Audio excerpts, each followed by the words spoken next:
सामंजस्य राहावं, आपल्याची एकीची वेळ हे उचलून देऊ नये ही भावना सगळ्यांचीच असणार, त्याच्यात काही वाद नाही.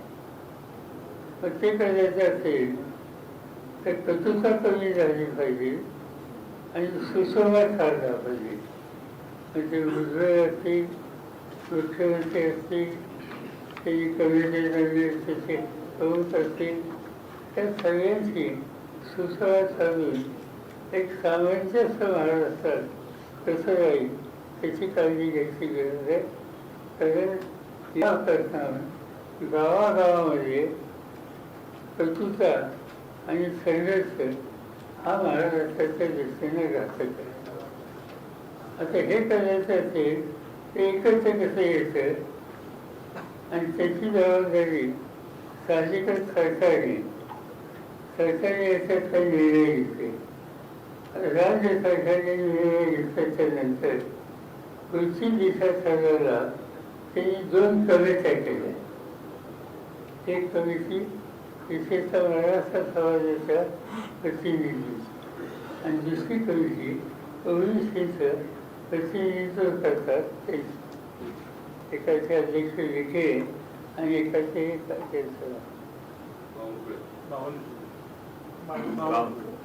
बावनकुळे. आणि या दोघांच्या कविता बघितल्या. विखेंच्या कवितेमध्ये एका दुसरी अशी सोडली, सगळे सभासद एका जातीचे.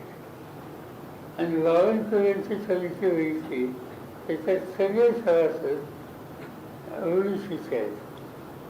आपण ऐक्य करायचं होतं आणि जातीवर कविता करायला हे ऐक्य कसं करायचं मला माहिती नाही.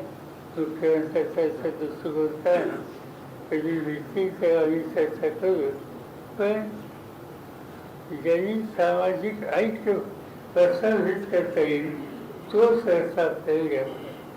दुसरा रस्ता महाराष्ट्राला परवडणारा नाही. सामाजिक ऐक्य अबाधित राहावं यासाठी सरकारनं पुढाकार घ्यावा अशा पद्धतीचं आवाहन तुम्ही करताय. याआधी तुम्ही देखील अशा पद्धतीचं वक्तव्य केलं होतं, ते आवाहन केलेलं होतं सरकारला सुद्धा. मात्र देवेंद्र फडणवीस ते काही गांभीर्याने घेताना दिसत नाहीत. कारण त्यांचं म्हणणं आहे शरद पवार जर एक्स म्हणत असतील तर ते वाय समजावं असं, म्हणजे गांभीर्यानं अजून देखील मग पाहत नाहीत म्हणायचं का? त्यांनी काही म्हणावं, आपल्या राज्याच्या हितासाठी जे योग्य असतं त्या रस्त्याने जायला पाहिजे. आम्ही या प्रश्नावर कटुता कमी करण्याच्यासाठी तुम्ही काही विधानं केली, मुख्यमंत्री बोलले किंवा ते काय त्यांचं नाव ते काहीतरी बोलतात, आणखीन काही लोक बोलतात, त्याच्याकडे लक्ष द्यायचं नाही. लोकांना एकत्र कसं, कारण हा खरा प्रश्न आहे तो तुमच्याकडे नाही फार. आज महाराष्ट्रात ही कटुता वाढली ही प्रामुख्याने मराठवाड्याच्या काही जिल्ह्यात, जालना, बीड, परभणी, औरंगाबाद, उस्मानाबाद एवढ्या टाकू जे काही आंदोलन मुंबईत झाली तिथं प्रामुख्याने या भागातली सैन केली होती. आणि तिथं आज दुर्दैवानं असं चित्र आहे की मी मराठा आहे, माझं हॉटेल आहे आणि तुम्ही ओबीसी आहात, तुम्ही माझ्या हॉटेलमध्ये येत नाही. तर तुम्ही ओबीसी आहात, तुमचा एखादा व्यवसाय आहे, मी मराठा आहे तर मी तुमच्याकडे येत नाही. असं चित्र महाराष्ट्रात कधी नसतं. आणि हे चित्र आपण काही झालं तरी राग, टीका, टिप्पणी याच्याकडे न बघता सामंजस्यच तयार केलं पाहिजे. आज त्याची आवश्यकता महाराष्ट्राला आहे. आणि आम्हाला लोकांचं तर काय राजकीयदृष्ट्या काय होईल त्याची चिंता नाही. सामाजिकदृष्ट्या महाराष्ट्र एकसंघ पाहिजे. पण साहेब आरक्षणाचा एकातून आहे ते मराठ्यांना आरक्षण देणं शक्य होतं, मात्र त्यावेळी 1994 ला ते आरक्षण दिलं गेलं नाही अशा पद्धतीचा एक टीका होते. नेमकं त्यावेळेचं स्वरूप काय? त्यावेळी हा प्रश्नच नव्हता. 94 साली हा प्रश्नच नव्हता. आणि त्यावेळेला लंडन कमिशनचा रिपोर्ट आल्याच्यानंतर महाराष्ट्रामध्ये त्याचा फायदा विविध छोट्या गावातीनं व्हावा त्या दृष्टीने निर्णय घेतले. ते निर्णय घेण्यामध्ये मी असेल किंवा आणखीन काही लोक होते. जी बैठक झाली मला आठवतं, त्याच्यात उजवे होते, त्याच्यात गोपीनाथ मुंडे होते, आणखीन काही लोक होते. आणि सगळ्यांनी बसून निर्णय घेतले. थोडक्यात राज्य सरकार आरक्षणाचा प्रश्न जाणीवपूर्वक व्यवस्थित हाताळत नाही असं म्हणायचं का? मी आज आग्रह करणार नाही, कारण मला हा प्रश्न कर्तृत्वात चालून कशी एकपात्रता करता येईल अशा पद्धतीनं आपला लावायचा. पण जे आता साहेब दाखले दिले जातात त्या दाखल्यावरून संशयाचं वातावरण निर्माण होते. काल जे दाखले विक्रेत केले त्याच्यावरून छगन भुजबळांनी आरोप केले की खाडाखोड करून किंवा पूर्वनियोजित अगोदर तयार केलेले दाखले विक्रेत केले गेले. ते मी वाचलं पण मी काही स्वतः पाहिजे नाही. साहेब, शाहू महाराजांनी वेगवेगळ्या जातीच्या विद्यार्थ्यांना हॉस्टेल बांधून दिली. आता परिस्थिती आहे की वेगवेगळ्या जातीचे नेते एकमेकाच्या जातीला सरकारनं आजपर्यंत काय दिलं, त्यांच्या ताटात किती वाढलं, हॉस्टेलला किती काढली, संस्थांना किती पैसे दिले, इथंपर्यंत ते प्रकरण दिलेलं आहे. परत अशी वेळ येईल का की विद्यार्थ्यांना सुद्धा वेगवेगळ्या जातीचे हॉस्टेल तयार करायला लागतील? असं आहे, या देशामध्ये आरक्षणाच्या संबंधित विचार आणि प्रशासकीय आदेश हा कोल्हापुरात नाही. शाहू महाराजांनी या संबंधीचा निकाल घेतला आणि शाहू महाराजांनी निकाल घेताना त्यांनी या जातीचा त्या जातीचा अक्षरांनी विचार नव्हता. जो गरीब आहे, अडचणीचा आहे, तो या जातीचा असेल तर त्याची समस्या सोडवण्याच्यासाठी काही केलं द्यायला पाहिजे. आणि त्यामुळे 50% लोक आरक्षण हे शाहूमहाराजांनी आणले. माझ्या मते तो व्यापक दृष्टिकोन आधी ठेवण्याची गरज आहे. आज राहुल गांधी पत्रकार परिषद घेतात. गेल्या अनेक दिवसांपासून सातत्याने त्यांनी पत्रकार परिषद घेऊन खरं तर आयोगाच्या विरोधात त्यांनी भूमिका मांडली होती. मात्र ज्या पद्धतीनं उत्तरं त्यांना मिळत आहेत ती कशी तुम्ही बघताय? आणि आज ते हायड्रोजन बॉम्ब त्या ठिकाणी फोडणार असं सांगत आहे. असं आहे की इलेक्शन कमिशन त्यांच्याकडून काही निर्णय घेतले गेले त्याच्यावरची नाराजी ही देशाच्या नॉन बीजेपी जे पक्ष आहेत त्याच्यात आज पार्लमेंटचं सेशन होतं. तर पहिल्यांदा माझ्याकडं 300 खासदार पार्लमेंटच्या बाहेर आले आणि इलेक्शन कमिशनवर मोर्चा काढून गेले. त्याच्यात राहुल गांधी होते, खरगे होते, मी होतो, सगळे केलेले होते. एक गोष्ट लक्षात ठेवा की 300 खासदार पार्लमेंट सोडून रस्त्यावर येतात ही काही दुर्लक्षित करण्यात बाब नाही. आणि त्याच्या मागं दृष्टिकोन हाच होता की निवडणूक आयोगानं एकंदर बघण्याचा दृष्टिकोन बदलला पाहिजे. त्यांच्याशी वाटाघाटी करायला, चर्चा करायला आम्ही सगळे येऊ इच्छितो असं कळवलं. त्यांच्यानी तुम्ही 300 असाल, इथे 200 असाल, कोणतेही भाग सुरू करूया. तर तुम्ही कोण होता हा भाग सोडा. पण हे दुर्लक्ष करून चालणार नाही की 300 खासदार होते. हे काही लहान स्थान आहे असं नाही. लोकांनी निवडून दिलेले असे प्रतिनिधी, पण त्यांच्याशी बैठकीला सुद्धा अशी त्याची घालून इलेक्शन कमिशनने भूमिका घेतली. तर आम्ही त्यांना भेटू शकलो नाही. आणि दुसरी गोष्ट अशी की राहुल गांधी मतदारसंघ घेऊन कर्नाटकातला असेल, महाराष्ट्रातला असेल, राजस्थानमधला असेल आणि तो घेऊन मतदार यादी घेऊन की इथं असा आहे, हा बदल केलेला आहे. या सगळ्या गोष्टी दाखवल्या. आता हे इतकं स्पष्ट होत असताना लोकांचा विश्वास निवडणूक आयोगावर बसावा याची खबरदारी आयोगाने घेतली पाहिजे. पण आयोगाने तो दृष्टिकोन घेतलेला नाही आणि त्याच्यावर आर्थिक तर काही चालले नाही. बघूया आता तिथे राज्यात निवडणुका आहे त्याच्यात काय हा प्रश्न आहे. पण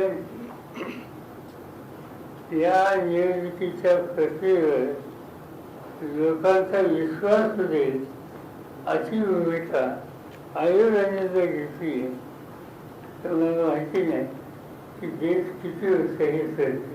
बिहारच्या इलेक्शनमध्ये आता कशा पद्धतीने तुम्ही अपेक्षा करताय? आयोगाने एक बदल देखील या सगळ्या निवडणुकीच्या पार्श्वभूमीवर काढला की आता रंगीत फोटो त्या ठिकाणी ईव्हीएम वरती असणार आहे. पहिल्यांदा जे मत करणार ते असं काल आमच्याच पक्षाचं नाशिकला अधिवेशन आणि त्या ठिकाणी आम्हाला काही लोकांनी दाखवलं. त्याच्यात काय दाखवलं? मशीन होतं, मतपत्रिकेवरती सुनी यायचं. त्या मतपत्रिकेवर अनेक चिन्ह होती. चांगला होता, तिथं केळी होती, तिथं द्राक्ष होती, तिथं वेगळी होती, असे वेगवेगळे. तर समजा बैल आली त्या मताचं वचन तुम्ही लावलं की खाली चिठ्ठी येते. चिठ्ठी आलेली दिसली पण नंतर चिठ्ठी वगैरेच्या नंतर तिथं कमळ होतं, बैल आली नव्हती. आणि मत दिलं एकाला दिलं कमळाला. असं प्रत्यक्षी आम्हाला सगळ्यांना तुम्ही होता ना त्या सगळ्यांना दाखवलं. त्याचा अर्थ कुठं तरी इथं डोक्याकडे ही भावना लोकांच्या मनात झाली. ही कलेक्टिव्ह ॲक्शन घेऊन दुरुस्त केली नाही तर लोक कायमच शांत असतात असं नाही. दुर्दैवाने आयोगाच्या संबंधी असं व्यवस्था कधी आली नसती. आज ती येते आणि त्याचं एक्सपोजर हे राहुल गांधींनी अधिक केलं. आता ती काय हरकत मला माहिती मी वाढ होतो त्याच्यातून आणखीन काय कळलं. मतचोरीचा फटका तुमच्या पक्षाला बसला काय? कारण अनेक काठावरती उमेदवार आहेत तुमचे पडले गेले. जयंत पाटीलने सुद्धा आता नाशिकच्या मेळाव्यात सांगितलं की आमचे उमेदवार आहेत ते बहुसंख्य मतं त्यांना पडलेली, कुणाचंही डिपॉझिट जप्त झालं नाही आणि त्याचा फटका नेमका एनसीपीला सुद्धा बसला गेला.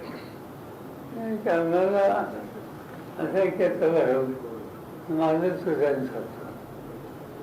माझ्या पक्षाने लोकसभेच्या 10 जागा लढवायचा निकाल घेतला.